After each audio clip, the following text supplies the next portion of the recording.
Is music halal or haram? What about different types of music? Instruments, nasheeds, vocals, singing, beatboxing? Let's look to the Quran first. What does the Quran say about music? Well, there is no verse that directly and obviously talks about music. However, there is at least one verse that heavily implies that it's haram. And that verse is verse 6 of Surah Luqman, which talks about people being misled away from the path of Allah by certain words of amusement. And it's not clear just from reading the verse exactly what's meant by those words of amusement, but analysis of this verse has been done by many scholars in tafsir, and the conclusion of most of them is that words of amusement that the verse gets translated to does in fact include music. And so just from that you might think, well, that's it, done deal, music's haram, right?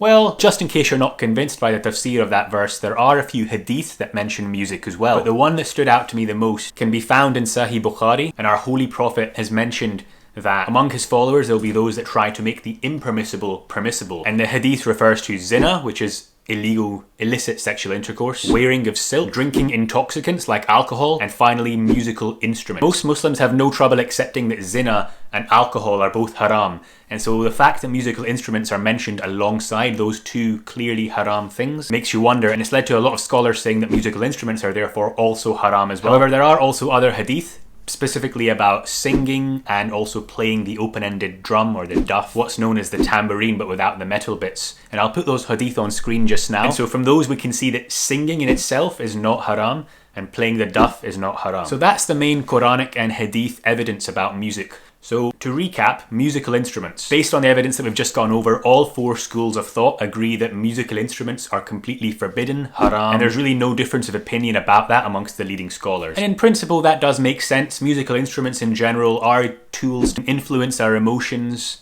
cause us to feel sad, cause us to feel happy, a bit like intoxicants, and perhaps that's why they've been made haram. And so musical instruments are haram. But what about singing? What about vocals? Well, as far as I can tell, singing is permissible on certain conditions. The lyrics must not encourage us or bring us towards anything that's haram. Is it that simple?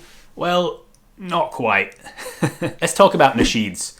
Nasheeds are supposed to be singing in the remembrance of Allah or Allah's Messenger, peace be upon him. And so that checks the boxes in terms of lyrics. They're not taking us towards anything that's haram or evil or forbidden. And so as long as they're vocals only, nasheeds are generally considered permissible, as far as I can tell. However, we have to be careful because sometimes you'll see tracks with the title nasheed on them and sometimes they contain musical instruments. Sometimes they're created to imitate musical instruments, and even that has been said by some scholars to be potentially haram. So as long as they're vocals only and they don't resemble traditional non-Muslim music, it should be okay, Allahu Alam. While I was on the topic of nasheeds, I thought it might be interesting to look at beatboxing and acapella. You know, they're also vocals. Are they haram as well? This is when things become a little controversial. There's a difference of opinion when it comes to things like acapella and beatboxing. Some scholars say that because the noises are coming from our throat, from our voice box, that these types of music or singing are permissible, that they're halal. Is that a thumbs up for beatboxing and acapella?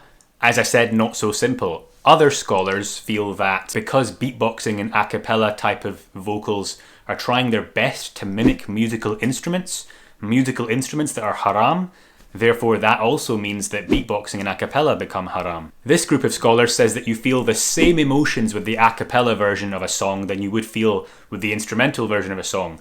And so the principle is the same thing, and therefore they would consider acapella and beatboxing haram. But as I say, there's a dispute on this matter. I'm not really sure which way is right. It might be better to be cautious and avoid these types of musics if you can, just because there is a dispute. Allah subhanahu wa ta'ala knows best.